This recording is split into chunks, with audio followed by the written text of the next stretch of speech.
Dans cette séance, nous allons nous intéresser à la fonction SUMC_ANS et SUMPROD.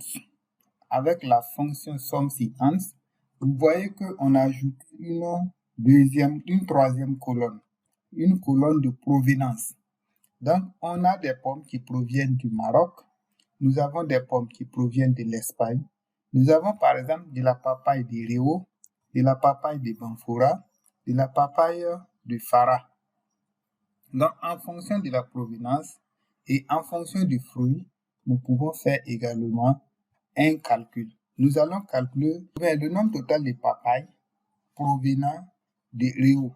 Donc, pour cela, nous avons deux critères. Critère d'abord papaye dans la colonne fruit et critère Réau dans la colonne provenance.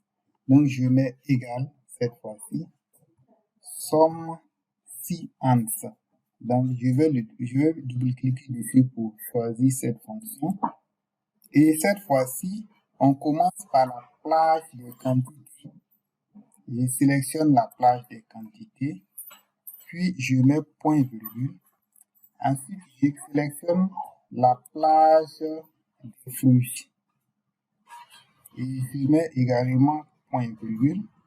Maintenant, je vais ajouter les critères de fruits dont j'aimerais avoir le nom, qui est la papaye.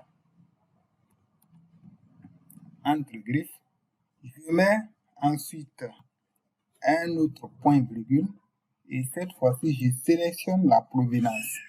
Et la provenance, j'aimerais calculer l'ensemble des papayes provenant de Réau. Donc, point virgule, je mets Réau ensuite.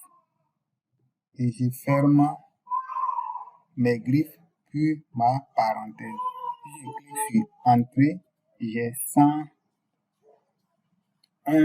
papayes.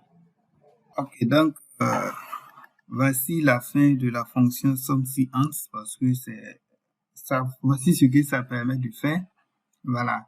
Maintenant, je comptais mettre la fonction SUMPROD ici dans cette partie, mais je pense que je vais le réserver pour une prochaine vidéo pour éviter que les vidéos soient longues. J'aimerais vraiment que ceux qui suivent la formation, lorsqu'ils auront besoin d'une fonction, qu'ils puissent aller prendre une vidéo de moins de 5 minutes où ils peuvent avoir la solution à leur problème. Voilà, donc l'idée c'est ça. L'idée ce n'est pas de faire des longues vidéos où on est obligé de faire 15 à 20 minutes avant de trouver une solution à notre problème.